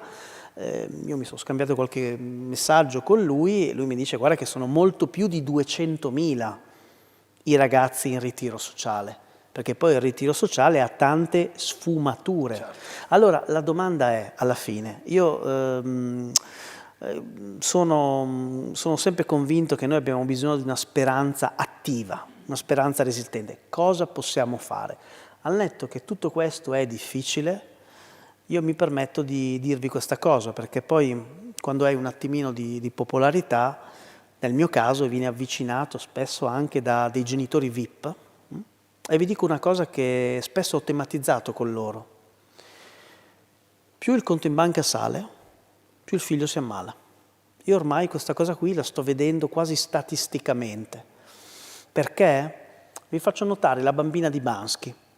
Io ho questa mia piccola teoria che quando un quadro diventa virale, un'opera, non sei tu che la guardi, è lei che ti guarda. La bambina di Bansky ce l'abbiamo al di là della commercializzazione, anche lì della mercificazione. Nulla si salva. Nulla si salva, ok, però tutti ce l'abbiamo più o meno chiara. Perché? Chi è questa bambina che ha questa manina tesa verso un palloncino rosso? Questa bambina è una bambina abbandonata, è una bambina da sola, è una bambina di cui ci siamo dimenticati. Quella bambina, prima ancora che i nostri figli, siamo noi. Perché lo sfondo di quell'opera è grigio, è duro, è alienante. E allora io credo questa cosa qui, tu hai citato giustamente Heidegger, se non dico una sciocchezza, Heidegger ha detto il tempo è la materia di cui siamo fatti. Quindi il tempo è anche la materia dell'amore. Quindi in qualche modo, se vogliamo dare una chance ai nostri ragazzi, non dobbiamo lasciare da sola la bambina di Bansky.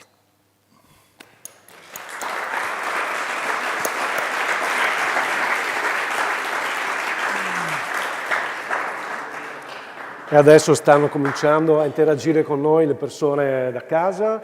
Invitiamo anche il pubblico presente in sala, se ha piacere e desiderio di farlo, di alzare la mano. Vi raggiungerà una collega con un microfono per porre delle domande o degli stimoli ulteriori.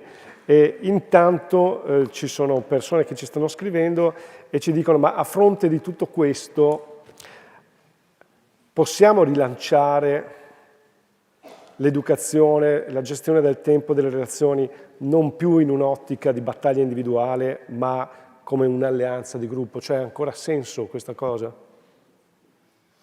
Io ci credo ancora, ovviamente, sono risposte un po' brevi, perché appunto il tempo dà spazio a tutti. Io ci credo ancora, però serve quella speranza resistente, ne parla veramente Ben Ciulan nel suo ultimo libro, Ettore Einaudi, che è contro la società dell'angoscia.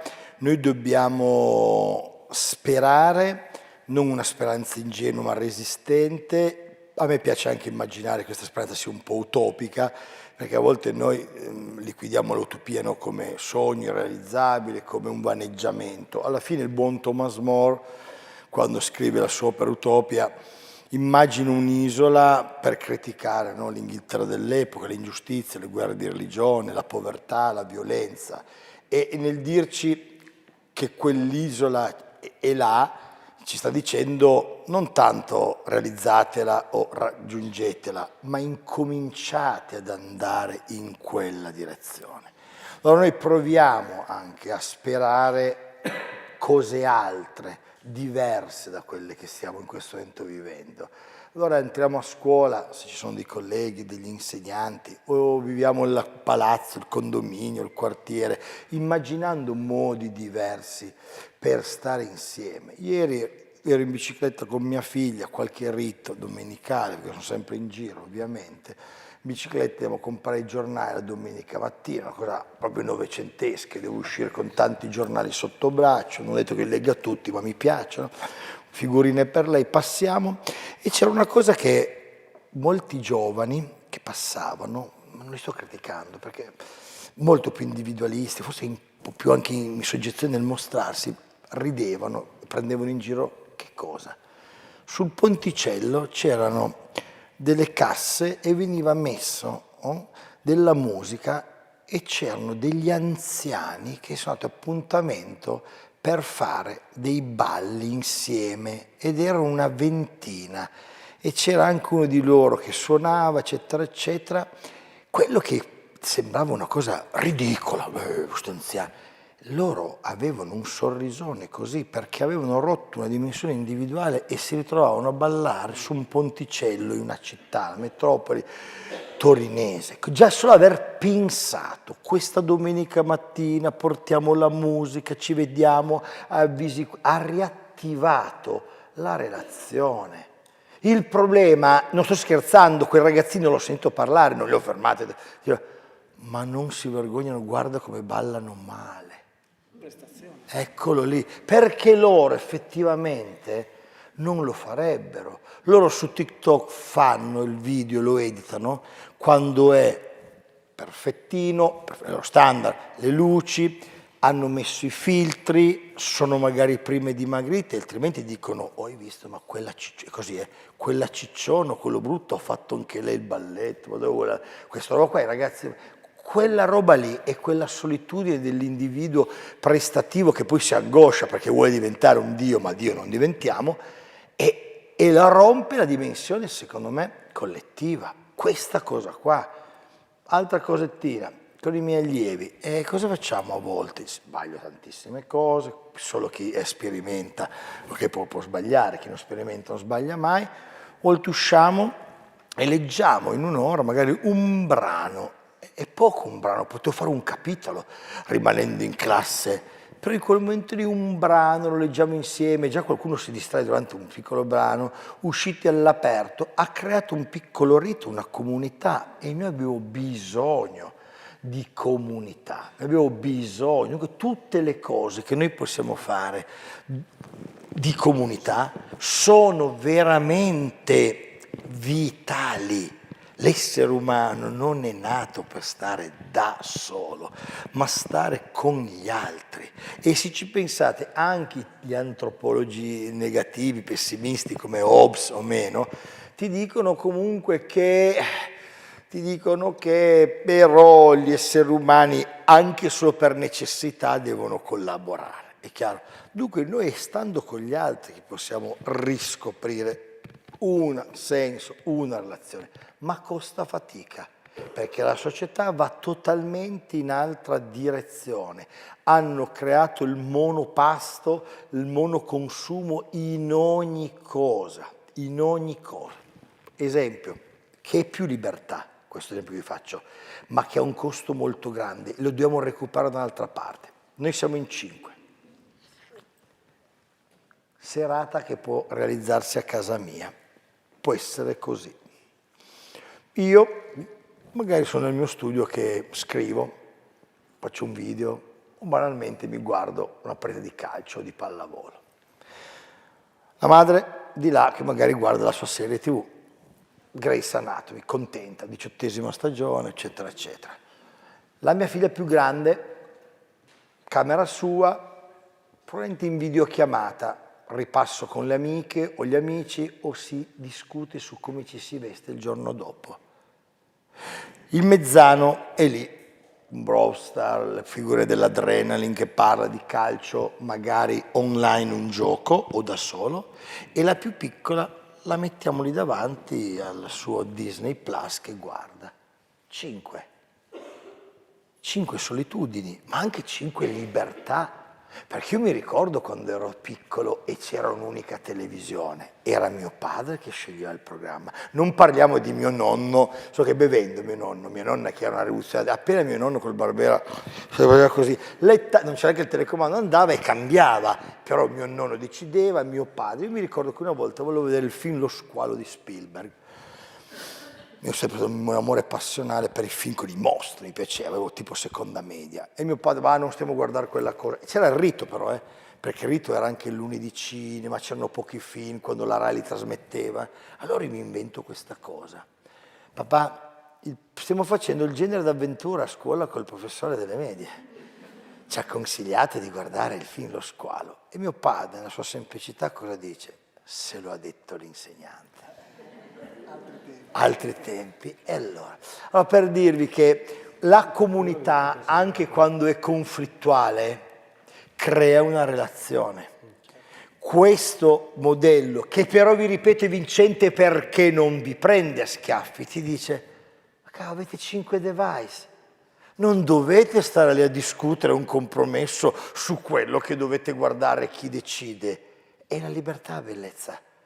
Ognuno guarda quello che vuole. Ecco, il prezzo di questa libertà, i nostri account, le chat con il lucchetto, questa roba qua che, vi ripeto, ti porta delle situazioni individuali a un prezzo molto alto, che è il disgregarsi della comunità.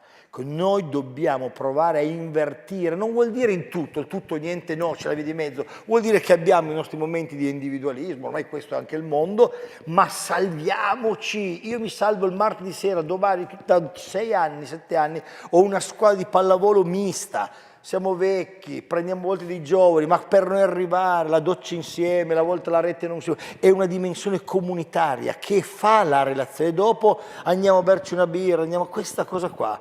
Non deve sparire. Cioè noi dobbiamo su queste cose veramente investire e potenziarle. Entro in aula docenti, siamo tutti lì, no, mi fermo, cosa hai visto? Hai qualche film nuovo da consigliare? Ma parliamoci, non lo facciamo molto come docenti. Che cosa hai visto? A teatro hai visto? Ma sai che c'è? Magari porto la mia classe, lo guardo anch'io poi. Abbiamo perso questa dimensione. Non è la panacea recuperarla, però è un buon passo, secondo me, già per migliorare. Grazie.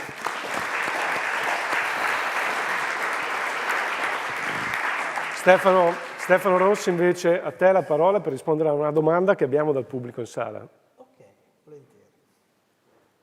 Salve, buonasera. Io avevo una domanda in particolar modo in realtà per il professor Saudino sul tema dell'intelligenza artificiale, cioè un tema su cui credo tutti più o meno abbiamo delle incertezze, delle preoccupazioni, io in realtà in particolar modo, e lei ha affrontato nello specifico questa modalità con cui l'intelligenza artificiale riesce a impersonificarsi creando il partner ideale o un defunto tramite le mail, e poi ha riportato questo episodio che io non conoscevo di Cartesio, che molti anni fa aveva riprovato a ricostruire la figlia. Ma allora mi viene da chiedermi, non era forse prima o poi inevitabile arrivare a questo punto? Allora, sarò breve perché poi aspetta la domanda a Stefano. Guarda, io non credo nella inevitabilità dei processi storici, culturali, però anche seguendo un po' Harari, no? Da scimmie, no? A divinità, o banalmente vedendo il film di Kubrick, eravamo scimmie, lui ci ingegna questa cosa fantastica, c'è un racconto da cui parte, arriva un monolito nero e la scena dopo siamo nello spazio. Cioè, cos'è accaduto per cui noi da scimmie, Kubrick ci dice anche la violenza, la voglia di prevaricare, è chiaro. Noi possiamo dire anche l'evoluzione darwiniana. È vero che nell'evoluzione c'è l'ambizione di sviluppare sempre di più l'intelligenza, sempre di essere più, ma questa intelligenza di cui parliamo è un'intelligenza soprattutto tecnica, è stata logico-razionale. Quello che sta accadendo adesso, Cartesio infatti era disperato, te l'hai notato, no? È che noi vogliamo dare alla tecnologia la dimensione umana, emotiva, emozionale. Questo è il grande passaggio che stiamo vivendo. Quando tu hai il Prometeo moderno, va bene, due passaggi. Mary Shelley ci descrive che cosa? Una donna che inventa l'horror gotico, molto interessante anche questa riflessione secondo me. Il dottor Frankenstein vuole ricreare la vita, è chiaro? Dopodiché gli scappa l'esperimento di mano perché Frankenstein, il mostro, vorrebbe amare, vede una bambina, solo che lui non sa gestire queste emozioni e poi ucciderà, e la comunità ovviamente va contro il mostro perché Frankenstein non riesce. Dunque il Prometeo moderno è il dottor Frankenstein che prova a costruire una vita anche emozionale e le scappa di mano. Un altro Prometeo moderno è stato chiamato ovviamente Oppenheimer, perché è un Prometeo che questa volta ha rubato agli dei il fuoco della bomba atomica. Ma cosa è accaduto? Che anche in questo caso questo fuoco è scappato di mano agli esseri umani e la bomba atomica ha prodotto un olocausto nucleare e oggi aleggia su di noi, con la classe dirigente mondiale che ne parla in maniera allegra. Andate a riprendere un Eisenhower o un Khrushchev, come erano terrorizzati dall'idea della bomba. Voi avete Putin che dice, noi ce l'abbiamo, abbiamo tattica che vi colpisce. Trump, subito una storia di gara, chi ce l'ha più lungo, no? Nel senso che, ma noi ne abbiamo più di voi, siamo pronti a usarle. Tutto così, se ne parla allegramente, ci può scappare di mano. Allora, qual è la mia preoccupazione? La preoccupazione è questa cosa qua. E ce l'ha raccontata Platone nel mito di Atlantide. Gli Atlantidei avevano la tecnologia che non aveva nessun altro. Ma come mai l'isola di Atlantide è sprofondata? Atlante, papà, ha dei figli e prima di morire divide l'isola in parti uguali perché la giustizia è equità e proporzione per Platone e lascia a ognuno dei suoi figli una parte dell'isola, distribuendo il verde, l'acqua, i mari, i fiumi e la tecnologia in maniera equa. Ma i figli, con quella tecnologia, non decidono di investire nel progresso. Potremmo dire come noi oggi abbiamo dei droni che sorvolano il Po per vedere se sta per esondare, dei droni che sorvolano la Gallura per capire se sta per scoppiare un incendio. No. I figli di Atlante utilizzano la tecnologia per conquistare gli altri paesi, le altre città e scelgono la guerra. E di guerra in guerra combattono. Poi Platone, che è l'innamorato sempiterno di Atene, dice: avrebbero conquistato il mondo, ma poi sono imbattuti in Atene, che ha tenuto testa ad Atlantide, però finisce con la rovina di entrambe le città. Guardate la profezia di Platone, la rovina del nostro mondo, di entrambe, e addirittura Atlantide sprofonda. Non è sprofondata Atlantide per carenza di tecnologia, ma per l'uso che hanno fatto di quella tecnologia. Perché un conto è un drone che sorvola il Po per vedere se esonda, un conto è il drone che colpisce Kiev, un conto è il drone che colpisce una scuola di bambini, i bambini a Gaza, o il drone che va contro il palazzo a Dubai. E che noi esseri umani non useremo tendenzialmente prima l'intelligenza artificiale in modo democratico per il bene comune, ma la utilizzeremo per il dominio dell'uomo su altri uomini. Questo è quello che molto probabilmente accadrà, a meno che noi dal basso chiediamo la democratizzazione della AI e l'inserimento di essa in patti costituzionali.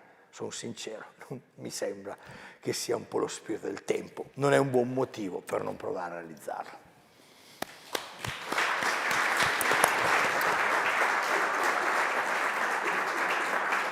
E allora però per Stefano Rossi è arrivata da casa la domanda e poi quindi le lasciamo l'ultimo spazio e poi andiamo in conclusione. Maria Teresa ci scrive: lavoro nella scuola dell'infanzia e vivo anch'io una forte preoccupazione rispetto all'intelligenza artificiale, ma anche nei confronti di bambini che hanno sempre più difficoltà linguistiche, hanno paure, ansie sempre più forti. Stiamo parlando di bimbi di 3, 4, 5 anni. Quindi grazie per la frase ottimista sulla comunità. Però chiedo, anche a scuola, come possiamo vivere questo senso di comunità per fare del bene ai bambini? Ringraziamo ovviamente Maria Teresa che ci ha scritto. Sarò, visto anche l'orario, un po' sintetico, ma cercherò di essere preciso. Io sono convinto di questa cosa, che in una società in cui per certi aspetti Dio è morto, quindi è morto. Cosa vuol dire che Dio è morto? Se ci fate caso sono in crisi tutte le figure verticali. È in crisi il padre, è in crisi il sacro, è in crisi la legge, è in crisi l'insegnante. Ora, noi, secondo me, oggi, anche come educatori, è difficile trasmettere un'idea di giustizia attaccandola in cielo, perché in cielo non c'è più il chiodo, non c'è più il crocefisso, non c'è più l'aggancio. Quindi dire ai ragazzi di oggi devi comportarti bene non funziona, perché oggi il principio è invece che devi avere successo, sei libero di fare qualsiasi cosa. Lavorando con gli adolescenti io mi sono convinto di questa cosa, che noi invece possiamo proporre un'etica relazionale, un'etica empatica, molto pratica, cioè far capire ai bambini, io un po' nei miei libri, nelle mie conferenze cerco di usare molto le metafore, perché le metafore ti parlano al cuore. Già il gigante Platone, numero 1 assoluto delle metafore. E allora una metafora su cui vorrei salutarvi e rispondere a questa insegnante è raccontare ai bambini che l'empatia è una coperta calda. Che cosa significa? Che quando noi ci accorgiamo che il cuore di qualcuno è al freddo, noi possiamo mettere la nostra coperta calda attorno al cuore di questa persona, ma lì c'è un piccolo miracolo, perché la coperta calda si duplica. Se fai un piccolo gesto di bene, se fai un piccolo gesto di empatia, non solo si riscalda il cuore di chi riceve, ma anche tu senti un abbraccio che riscalda il tuo cuore. Quindi a me piace raccontare ai bambini e agli adolescenti che fare il bene, non in senso strategico, ma in senso umano, ci fa stare bene. E forse in un tempo in cui i lupi hanno i denti più affilati, forse abbiamo bisogno di ripartire dalla coperta calda dell'empatia.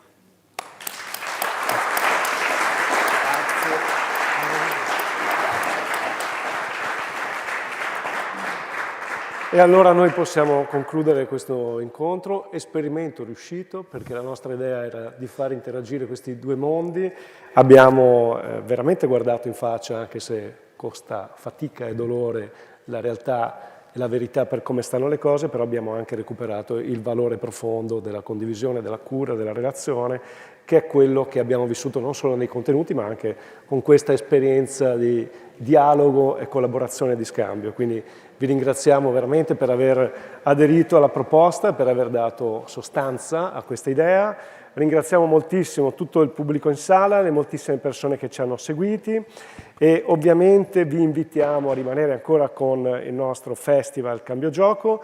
Il prossimo appuntamento in calendario si terrà domani mattina alle 10 ancora con Matteo Saudino, che incontrerà gli studenti come questa mattina ha fatto Stefano Rossi, e quindi vi aspettiamo. Continuate a seguirci anche sul sito www.cambiogiocoul6.it e quindi a tutti voi una buona continuazione di serata. ULSEI Euganea di Padova vi ringrazio di cuore per aver partecipato e vi dà appuntamento ai prossimi incontri. Grazie a tutti e buonanotte.